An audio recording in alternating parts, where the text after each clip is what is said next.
जय हिंद दोस्तों। 2 दिसंबर 2024 के करेंट अफेयर्स का पहला और इम्पॉर्टेंट क्वेश्चन है, सैयद मोदी इंटरनेशनल टूर्नामेंट में महिला एकल का खिताब किसने जीता है? आंसर हो जाएगा पीवी सिंधु ने। आपको याद रखना है कि जो सैयद मोदी इंटरनेशनल टूर्नामेंट है यह बैडमिंटन से रिलेटेड है। तो 2024 में इसका आयोजन लखनऊ उत्तर प्रदेश में किया गया था। तो इसमें पुरुष एकल यानी मेंस सिंगल्स का खिताब जीता है भारत के लक्ष्य सेन ने और वोमेन्स सिंगल्स का खिताब जीता है पीवी सिंधु ने। इसके अलावा महिला डबल्स का खिताब जीता है ट्रीसा जॉली और गायत्री गोपीचंद्र की भारतीय जोड़ी ने। और आपको याद रखना है कि सैयद मोदी इंटरनेशनल टूर्नामेंट का जो पहला आयोजन हुआ था वह 2009 में हुआ था। अब हम बैडमिंटन से संबंधित 2024 के महत्वपूर्ण कप और ट्रॉफियां डिस्कस करेंगे। जैसे चाइना मास्टर्स 2024 का जो आयोजन है यह शेनझेन चाइना में किया गया था और इसमें पुरुष एकल का खिताब जीता है एंडर्स एंटोन सेन ने जो कि डेनमार्क के हैं और महिला एकल का खिताब जीता है एन से यंग ने जो कि दक्षिण कोरिया के हैं। उबेर कप ये बैडमिंटन से रिलेटेड है।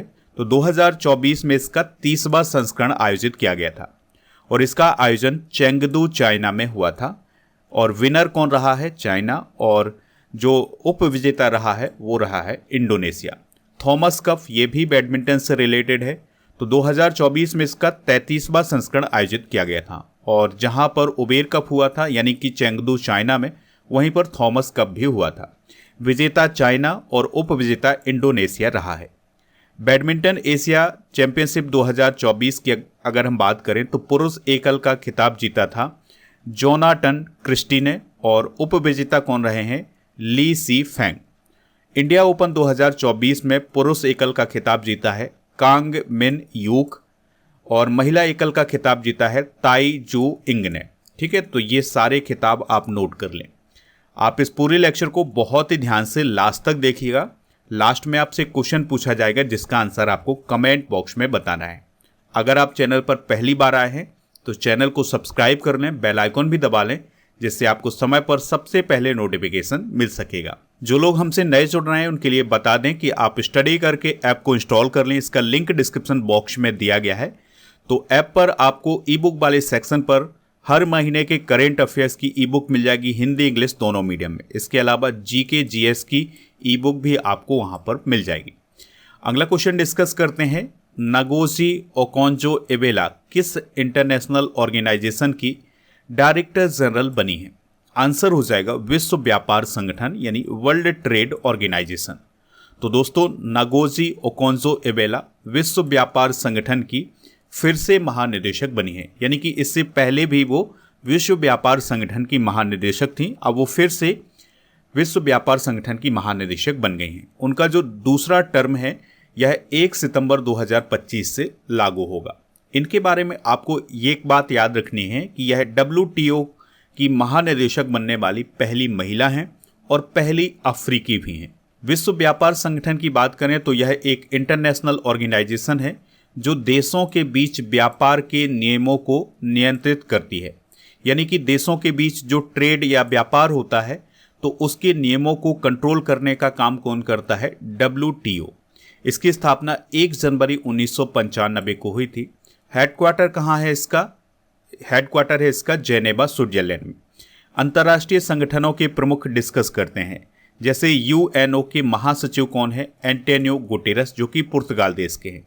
संयुक्त राष्ट्र महासभा के 79वें सत्र के अध्यक्ष कौन है? फिलेमोन यांग। और यूरोपीय परिषद के अध्यक्ष कौन है? एंटोनियो कोस्टा जो कि पुर्तगाल के हैं। इसके अलावा एशियाई विकास बैंक यानी ADB के अभी हाल ही में अध्यक्ष कौन बने हैं? मासातो कांडा। इंटरपोल के महासचिव कौन बने हैं? वाल्डेसी उर्कीजा। संयुक्त राष्ट्र मानवाधिकार आयोग के प्रमुख कौन बने हैं? बोलकर तुर्क बने हैं। और अंतर्राष्ट्रीय मुद्रा कोष यानी IMF की जो प्रबंध निदेशक हैं वो कौन है? Kristalina Georgieva. ये हैं क्रिस्टलिना जॉर्जीवा। नाटो के महासचिव कौन है? Mark Rutte. अंतर्राष्ट्रीय न्यायालय के अध्यक्ष कौन है? नवाब सलाम। और दोस्तों जो अंतर्राष्ट्रीय न्यायालय है ये किस देश में है? यह नीदरलैंड में है और जो नीदरलैंड का हैग शहर है वहाँ पर ये अंतर्राष्ट्रीय न्यायालय है। नॉन अलाइन मूवमेंट के अध्यक्ष कौन है, यानी NAM के अध्यक्ष कौन है, इल्हाम अली एब। यूनेस्को के महानिदेशक हैं ऑड्रे आजोले, जो कि फ्रांस देश के हैं। DBS बैंक की पहली महिला CEO अभी हाल ही में कौन बनी है, तान सू सान। अगला क्वेश्चन है, घरचोला हस्तशिल्प को GI टैग मिला है, यह किस राज्य से रिलेटेड है। आंसर हो जाएगा गुजरात। तो गुजरात के घरचोला को अभी हाल ही में GI टैग प्रदान किया गया है। घरचोला क्या है दोस्तों, तो शादियों के दौरान पहनी जाने वाली एक पारंपरिक साड़ी है घरचोला। तो इसी को अभी हाल ही में GI टैग प्रदान किया गया है। बात करते हैं GI टैग की। तो दोस्तों GI का मतलब होता है जियोग्राफिकल इंडिकेशन, और GI टैग ऐसे प्रोडक्ट को प्रदान किया जाता है जिसकी कुछ खास पहचान होती है, यानी कि किसी स्थान पर अगर कोई खास प्रोडक्ट पाया जाता है तो ऐसे प्रोडक्ट को GI टैग प्रदान किया जाता है। इसकी शुरुआत कब हुई थी, 15 सितंबर 2003 को, और पहला GI टैग दिया गया था दार्जिलिंग की चाय को, और ये 2004 में प्रदान किया गया था। दोस्तों उत्तर प्रदेश में भारत में सबसे ज़्यादा GI टैग हैं। अगर हम अप्रैल 2024 तक के आंकड़ों की बात करें तो उत्तर प्रदेश में 75 GI टैग थे, और सबसे अधिक GI टैग वाला शहर कौन है, तो वो है वाराणसी। चलिए कुछ इंपॉर्टेंट GI टैग डिस्कस करते हैं जो हाल फिलहाल में प्रदान किए गए हैं। पश्मीना ऊन, ये लद्दाख से संबंधित है। अजरक प्रिंट, ये गुजरात से संबंधित है। सांझी क्राफ्ट, ये मथुरा उत्तर प्रदेश से संबंधित है। जनजातीय पोशाक रेगनाई पचरा, ये त्रिपुरा से संबंधित है। बांसुरी, ये पीलीभीत उत्तर प्रदेश से। गोंड पेंटिंग, ये मध्य प्रदेश से संबंधित है। तिरंगा वर्फी, ये वाराणसी यूपी से संबंधित है। माजुली मुखौटे एवं पांडुलिपि पेंटिंग, ये असम से संबंधित है। इसके अलावा आदिवासी पोशाक रिसा, ये त्रिपुरा से संबंधित है। और सिल्वर फिलिग्री यानी चांदी तारकसी, ये ओडिशा से संबंधित है। तो इन सभी को अभी हाल ही में GI टैग प्रदान किया गया है। अगला क्वेश्चन है, मिशन अरुण हिमवीर किस राज्य में शुरू किया गया है। आंसर हो जाएगा अरुणाचल प्रदेश। ठीक है, तो अरुण से आप याद रख सकते हैं, ये अरुणाचल प्रदेश से संबंधित है। तो कृषि बागवानी प्रोड्यूसर्स को सहायता देने के लिए अरुणाचल प्रदेश सरकार के द्वारा मिशन अरुण हिमवीर शुरू किया गया है। यानी दोस्तों जो बागवानी से संबंधित किसान हैं उनको सहायता प्रदान करने के लिए ये मिशन अरुण हिमवीर शुरू किया गया है। तो इसका उद्देश्य होगा कि जो बागवानी से संबंधित किसान हैं उनको सही मूल्य दिया जाए उसका, और जो उनके प्रोडक्ट हैं वो ज़्यादा से ज़्यादा स्थानों तक पहुंचाए जा सकें। दोस्तों कुछ प्रमुख योजनाएं डिस्कस करते हैं जो हाल फिलहाल में शुरू की गई हैं। जैसे सड़क सुरक्षा बल की शुरुआत पंजाब में की गई है। माई स्कूल माई प्राइड अभियान की शुरुआत हिमाचल प्रदेश में, और मुख्यमंत्री महिला उद्यमिता अभियान की शुरुआत असम राज्य में की गई है। महतारी बंधन योजना छत्तीसगढ़ में शुरू की गई है। अपना विद्यालय कार्यक्रम की शुरुआत हिमाचल प्रदेश में। युवा निधि योजना कर्नाटका में शुरू की गई है। कॉलेज फग थानसी मिशन मणिपुर में शुरू किया गया है। और कुप्पा हाइड्रो स्टोरेज परियोजना की शुरुआत गुजरात में की गई है। रानी दुर्गावती अन्न प्रोत्साहन योजना मध्य प्रदेश में शुरू की गई है। देखिए अरुणाचल प्रदेश की बात हुई थी तो इसकी बेसिक जानकारी डिस्कस कर लेते हैं। सबसे पहले आप अरुणाचल प्रदेश की लोकेशन देखिए इंडिया के मैप में, तो ये है अरुणाचल प्रदेश। ईटानगर यहाँ की कैपिटल है। राज्यपाल है कैवल्य त्रिविक्रम परनाई। पेमा खांडू यहाँ के चीफ मिनिस्टर हैं जो कि बीजेपी से संबंधित हैं। विधानसभा की 60, राज्यसभा की 1 और लोकसभा की यहाँ पर 2 सीटें हैं।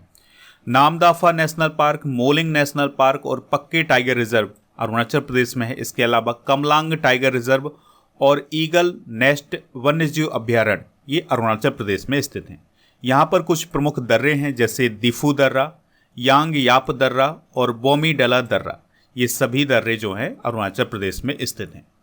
अगला क्वेश्चन है विश्व एड्स दिवस कब मनाया जाता है। तो हर साल 1 दिसंबर को विश्व एड्स दिवस मनाया जाता है। तो एड्स के प्रति जागरूकता बढ़ाने के लिए यह दिवस 1 दिसंबर को मनाया जाता है। 2024 की थीम क्या है? सही रास्ता अपनाएं, मेरा स्वास्थ्य मेरा अधिकार, यानी take the right path, my health my right. तो ये है 2024 की थीम। 1988 में पहली बार विश्व एड्स दिवस मनाया गया था। अच्छा, एड्स का फुल फॉर्म क्या होता है? Acquired immune deficiency syndrome. और दोस्तों यह HIV वायरस से फैलता है। HIV का मतलब होता है ह्यूमन इम्यूनो डिफिशियंसी वायरस। और दुनिया में एड्स का पहला मामला कॉन्गो देश में देखा गया था 1959 में। अगला क्वेश्चन है, इफ्फी अवार्ड 2024 में सर्वश्रेष्ठ फिल्म का गोल्डन पीकॉक अवार्ड किसे मिला है? आंसर हो जाएगा टॉक्सिस फिल्म को। तो इफ्फी का मतलब क्या होता है? International film festival of India. 2024 में इसका आयोजन गोवा राज्य के doctor Shyama Prasad Mukherjee indoor stadium में किया गया है। और दोस्तों, इस फेस्टिवल में 75 देशों की 200 से अधिक फिल्में दिखाई गई हैं। कुछ अवार्ड दिए गए हैं, जैसे एक्टर विक्रांत मैसी को पर्सनालिटी ऑफ द ईयर का पुरस्कार प्रदान किया गया है। नवजोत वानदीव डेकर को उनकी मराठी फिल्म घरत गणपति के लिए सर्वश्रेष्ठ नवोदित निर्देशक का पुरस्कार दिया गया है। इसके अलावा स्वीडिश फिल्म निर्माता लेवन अकिन की फिल्म क्रॉसिंग को प्रतिष्ठित ICFT यूनेस्को गांधी पदक से सम्मानित किया गया है। और ऑस्ट्रेलियाई फिल्म निर्माता हैं फिलिप नॉइस, तो उन्हें सत्यजीत रे लाइफ टाइम अचीवमेंट पुरस्कार से सम्मानित किया गया है। तो ये पुरस्कार आप नोट कर लें। इसके अलावा कुछ और अवार्ड दिए गए हैं जिन्हें हम इफ्फी अवार्ड के नाम से जानते हैं। तो दोस्तों, जो गोल्डन पीकॉक अवार्ड है सर्वश्रेष्ठ फिल्म के लिए, ये दिया गया है टॉक्सिस को। यह लिथुआनियाई भाषा की फिल्म है। सर्वश्रेष्ठ अभिनेत्री का अवार्ड दिया गया है वेस्टा माटुलिते और इबा रोपेइकाइट को टॉक्सिस फिल्म के लिए। सर्वश्रेष्ठ अभिनेता का अवार्ड मिला है क्लेमेंट फेबो को होली काउ फिल्म के लिए। सर्वश्रेष्ठ निर्देशक का अवार्ड मिला है बोगदान मोरेसानो को the new year that never cam के लिए। और विशेष जूरी का पुरस्कार मिला है लुइस कोरवोइजियर को होली काउ के लिए। स्पेशल मेंशन सर्वश्रेष्ठ अभिनेता पुरुष का अवार्ड मिला है एडम बेसा को। और बेस्ट वेब सीरीज का अवार्ड मिला है लंपन को। मराठी भाषा की ये वेब सीरीज है, तो इसको बेस्ट वेब सीरीज का अवार्ड मिला है। फीचर फिल्म निर्देशक के लिए सर्वश्रेष्ठ डेब्यू का अवार्ड मिला है सारा फ्रीडलैंड को फेमिलियर टच के लिए। ठीक है, तो ये इफ्फी अवार्ड हैं, इनको आप नोट कर लें। अगला क्वेश्चन है, नागालैंड का 62वां राज्य दिवस कब मनाया गया है? 1 दिसंबर 2024 को। तो दोस्तों, 1 दिसंबर 2024 को नागालैंड राज्य का 62वां स्टेटहुड डे सेलिब्रेट किया गया है। नागालैंड की अगर हम बात करें तो यह 1 दिसंबर 1963 को भारत का 16वां राज्य बना था। देखिए, नागालैंड की बेसिक जानकारी डिस्कस करते हैं। तो नागालैंड नॉर्थ ईस्ट का स्टेट है। यहाँ पर आप नॉर्थ ईस्ट के 7 स्टेट देख पा रहे हैं, इसमें से यहाँ पर स्थित है नागालैंड। इसका गठन 1 दिसंबर 1963 को हुआ था। कैपिटल क्या है इसकी? कोहिमा। राज्यपाल हैं ला गणेशन और मुख्यमंत्री हैं नेफ्यू रियो। विधानसभा की 60, राज्यसभा की 1 और लोकसभा की भी 1 सीट है। और यहाँ का जो नेशनल पार्क है वो है नतांगी नेशनल पार्क। और फेस्टिवल हैं हॉर्नबिल फेस्टिवल और आओलंग फेस्टिवल और तोखू एमोंग। अगला क्वेश्चन है, महाबोधि महोत्सव का आयोजन कहाँ किया गया है? तो इसका आयोजन सांची में किया गया है। तो मध्य प्रदेश के सांची में महाबोधि महोत्सव का आयोजन अभी हाल ही में किया गया है। दोस्तों, इस फेस्टिवल में वियतनाम, जापान, सिंगापुर और थाईलैंड सहित अन्य देशों के जो बौद्ध अनुयायी थे वो शामिल हुए थे। इस महोत्सव को हम सांची महोत्सव भी कहते हैं और इसकी शुरुआत 1952 में की गई। दोस्तों, यह जो महोत्सव है यह सांची के स्तूप के पास आयोजित किया गया है। तो बात करते हैं सांची के स्तूप की। तो यह मध्य प्रदेश के रायसेन जिले के सांची शहर में स्थित है और यह भारत के सबसे पुराने बौद्ध स्थलों में से एक है। सांची के स्तूप का निर्माण करवाया था मौर्य सम्राट अशोक ने 3री शताब्दी ईसा पूर्व में। और सांची के स्तूप को सम्राट अग्निमित्र शुंग ने जीर्णोद्धार करवाया था। और सांची के स्तूप की खोज सर हेनरी टेलर ने 1818 में की थी। अगला क्वेश्चन है, संयुक्त राष्ट्र शांति स्थापना आयोग में भारत को किस वर्ष के कार्यकाल के लिए चुना गया है? आंसर हो जाएगा इसका 2025-26 के लिए। तो भारत को 2025-26 के लिए संयुक्त राष्ट्र शांति स्थापना आयोग के सदस्य के रूप में फिर से चुना गया है। तो भारत लगातार 19 साल से इस आयोग का सदस्य है। इसकी स्थापना 2005 में संयुक्त राष्ट्र महासभा और सुरक्षा परिषद के द्वारा की गई थी और यह युद्ध से प्रभावित देशों में शांति का प्रयास का काम करता है। यानी कि जो देश युद्ध से प्रभावित होते हैं वहां पर शांति स्थापित करने का कार्य करता है कौन? संयुक्त राष्ट्र शांति स्थापना आयोग। इसके 31 मेंबर हैं और दोस्तों जो सर्जियो फ्रैंका डेनेस हैं, यह इसके वर्तमान में अध्यक्ष हैं। अगला क्वेश्चन है, इंटरनेशनल क्रिकेट काउंसिल यानी आईसीसी के अध्यक्ष का पदभार किसने संभाला है? आंसर हो जाएगा जयसाय ने। तो जयसाय जो है वो आईसीसी के अध्यक्ष बन गए हैं, चूंकि इसकी घोषणा बहुत पहले की गई थी और अब उन्होंने अपना पद संभाल लिया है। दोस्तों, जयसाय आईसीसी के अध्यक्ष के रूप में ग्रेग बार्कले की जगह लेंगे। जयसाय इंटरनेशनल क्रिकेट काउंसिल के अध्यक्ष बनने वाले 5वें भारतीय हैं और आईसीसी के सबसे युवा अध्यक्ष भी बने हैं। उनकी उम्र है 36 वर्ष और यह आईसीसी के 16वें चेयरमैन है, इस बात को भी आप याद रखिए। आईसीसी के अध्यक्ष बनने वाले इंडियंस कौन कौन हैं? तो जगमोहन डालमिया, शरद पवार, एन श्रीनिवासन, शशांक मनोहर और 5वें व्यक्ति कौन बने हैं? जयसाय बने हैं। आईसीसी की स्थापना 15 जून 1909 को की गई थी। मुख्यालय इसका दुबई यूएई में है। सीईओ है जियोफ एलार्डिस। दोस्तों, अब हम कल के करंट अफेयर्स को रिवाइज करेंगे। अखिल भारतीय पुलिस महानिदेशकों और महानिरीक्षकों का सम्मेलन कहाँ आयोजित किया गया है? भुवनेश्वर। एचपीसीएल के सीएमडी कौन बने हैं? अमित गर्ग। विश्व के सबसे बुजुर्ग व्यक्ति जॉन टेनिस वुड का 112 वर्ष की आयु में निधन हो गया है। उनका संबंध किस देश से था? इंग्लैंड। प्रधानमंत्री मोदी बीमा सखी योजना की शुरुआत कहाँ से करेंगे? पानीपत से। अनलक्ष्य स्टेल्थ प्रौद्योगिकी किस संस्थान ने डेवलप की है? आईआईटी कानपुर।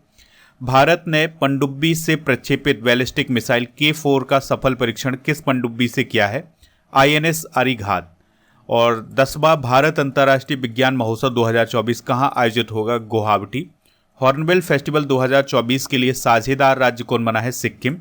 भारतीय क्रिकेट टीम के कप्तान रोहित शर्मा ने किस देश की संसद में भाषण दिया है? ऑस्ट्रेलिया। T20 फॉर्मेट में सबसे तेज शतक लगाने वाले इंडियन बल्लेबाज कौन बने हैं? उर्बिल पटेल। अमेय कुमार बागची का निधन हो गया है, वह कौन थे? आर्थिक इतिहासकार। सिद्धार्थ कोल ने किस खेल से संन्यास लिया है? क्रिकेट। भारत और किस देश ने संयुक्त सैन्य अभ्यास बढ़ाने पर सहमति व्यक्त की है? रूस।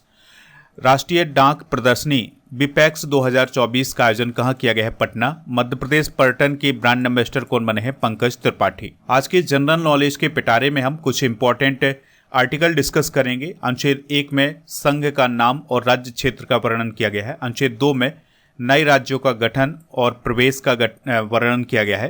अनुच्छेद 12 से 35 तक मूल अधिकार हैं। अनुच्छेद 14 में विधि के समक्ष समानता है। 17 में अस्पृश्यता का अंत है, यानी छुआछूत का अंत है। अनुच्छेद 19(1) के का में प्रेस की स्वतंत्रता है। अनुच्छेद 21 में प्राण एवं दैहिक स्वतंत्रता। अनुच्छेद 23 में बाल श्रम प्रतिषेध है, यानी बाल श्रम पर रोक है। और अनुच्छेद 36 से 51 तक राज्य के नीति निर्देशक तत्वों का वर्णन किया गया है। अनुच्छेद 40 में ग्राम पंचायतों का संगठन है, यानी ग्राम पंचायतों का गठन। अनुच्छेद 45 में बच्चों के लिए निःशुल्क शिक्षा है। अनुच्छेद 51 का में मूल कर्तव्य हैं। अनुच्छेद 52 में भारत के राष्ट्रपति का वर्णन है। अनुच्छेद 54 में राष्ट्रपति का निर्वाचन है। अनुच्छेद 61 में राष्ट्रपति पर महाभियोग है। अनुच्छेद 72 में राष्ट्रपति को क्षमादान की शक्ति। अनुच्छेद 74 में भारत के प्रधानमंत्री का वर्णन है। अनुच्छेद 79 में संसद के गठन का वर्णन किया गया है। अनुच्छेद 80 में राज्यसभा और अनुच्छेद 81 में लोकसभा का वर्णन किया गया है। अक्टूबर 2024 के करंट अफेयर्स को रिवाइज करेंगे। पंजाब नेशनल बैंक के एमडी सीईओ कौन बने हैं? अशोक चंद्रा। राष्ट्रीय एकता दिवस कब मनाया जाता है? 31 अक्टूबर। देश की पहली हेली एम्बुलेंस मेडिकल सेवा संजीवनी की शुरुआत कहाँ हुई है? उत्तराखंड। गृहमंत्री अमित शाह ने जनगणना भवन में किस महापुरुष की प्रतिमा का अनावरण किया है? सरदार वल्लभ भाई पटेल। राष्ट्रपति भवन में किसकी प्रतिकृति लगाई गई है? कोणार्क चक्र की। आईसीसी भ्रष्टाचार निरोधक इकाई के अध्यक्ष कौन बने हैं? सुमति धर्मवर्धन। श्री श्री रविशंकर को किस देश का सर्वोच्च नागरिक पुरस्कार प्रदान किया गया है? फिजी। कौन सा देश 14 वर्ष से कम आयु के बच्चों के लिए निःशुल्क कैंसर उपचार उपलब्ध कराएगा? नेपाल। के.एस. पुट्टास्वामी का निधन हो गया है, वह कौन थे? पूर्व न्यायाधीश। सीडीएस जनरल अनिल चौहान किस देश की आधिकारिक यात्रा पर गए हैं? अल्जीरिया। कल के करंट अफेयर्स में आपसे पूछा गया था कि ये जो फैनगल तूफान आया है बंगाल की खाड़ी में, इसका नामकरण किसने किया है? तो सऊदी अरेबिया ने किया है। तो लगभग सभी लोगों ने इसका आंसर सऊदी अरेबिया बताया हुआ है।